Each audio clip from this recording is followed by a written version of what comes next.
given what's in the vapor of these products and the nicotine levels and the problem of exploding e-cigarettes. We have lots of questions about the safety and the toxicity of e-cigarettes. The FDA has done nothing over the past 7 years to lower the toxicity of deadly real cigarettes that are killing 480,000 people each year. There is absolutely room for regulation in the vapor product industry, but what the FDA has proposed to do is not regulation, it is prohibition. The war of words is on as the vape community battles the Food and Drug Administration. The FDA has just implemented new regulations to oversee the e-cig industry. And that's what brings me back to the Vapor Spot, the trendy vape bar on Sunset Boulevard in Los Angeles. California has been leading the charge trying to cultivate this industry. Seems no matter what city, someone somewhere has an e-cig or some type of vaping device inhaling the thousands of flavors at a nicotine level of their choosing. Everything from watermelon and coffee flavoring to whiskey and tobacco scotch. Many people use e-cigs to stop smoking. Others just enjoy the rich aromas and the ginormous plumes of smoke. The folks here at the Vapor Spot say they had better enjoy it while they still can. They claim the FDA is out to seek and destroy with their strict new enforcement rules. Mitch Zeller is director of the Center for Tobacco Products at the FDA, located in Maryland. Here's part of my exclusive interview via remote with Zeller. What is the health science and the data that you have? We have to assess what's going on at the population level. What is the impact of the use of these products on initiation?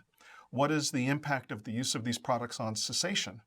And we have survey data, and we have some insights into youth uptake of e-cigarettes, which is extraordinarily high and is a concern. And we have some data on adults using e-cigarettes and continuing to smoke regular cigarettes. Turns out that 70% of all adult e-cigarette users continue to smoke regular cigarettes. So we're concerned about that as well. What do you see as a toxicity in these products then? So-called popcorn lung from diacetyl, which can be present in the flavors of many e-cigarettes. There are problems with these e-cigarettes exploding, either because of problems with the products or improper usage by the consumer. It's why FDA took the step in August of 2016 to have a rule go into effect that at least gives us regulatory authority over e-cigarettes to figure out how to most appropriately regulate the contents of the product, the performance of the product, and to enforce federal requirements that make it illegal to sell these products to kids. No child, no adolescent should be starting use of an e-cigarette. No child, no teenager should be inhaling that vapor into their lungs. This interview with Zeller has Gregory Conley fuming. Conley is president of the American Vaping Association. I met with him at the Vapor Spot to get his reaction to the FDA. Just fear-mongering about the presence of a chemical.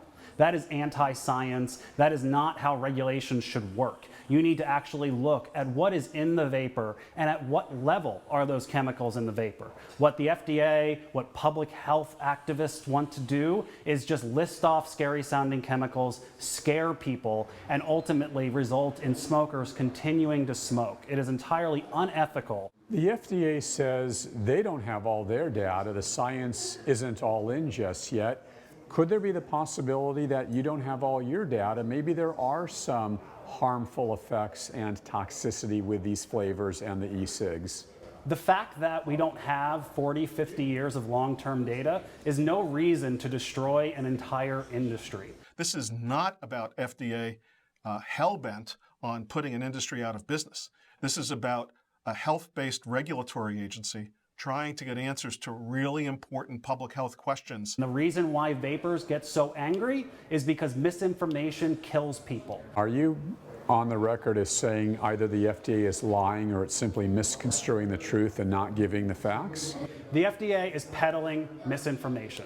The FDA has continually, from the very start, in 2009, they went out at a press conference before they had any science on vaping pretty much whatsoever and said, oh, these products are being marketed to children, these products contain carcinogens, knowingly misinforming the public. The FDA and Mitch Zeller are going to destroy over 10,000 businesses and keep millions of smokers smoking.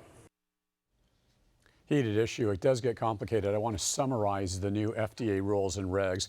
FDA insists this is not prohibition of the industry. It's quality control that's been missing for years. FDA says the regulation will monitor what it calls a wild west industry with science-based data. Now, the new rules consists of things like ensuring the pre-market review of new tobacco products, receiving info on the ingredients and potentially harmful effects of the vape flavors and juices, helping consumers better understand and appreciate those risks, reducing sales to kids, and preventing misleading claims. Though Rick and Elizabeth, of course, the vape folks say this is all nonsense. They are saying this is prohibition.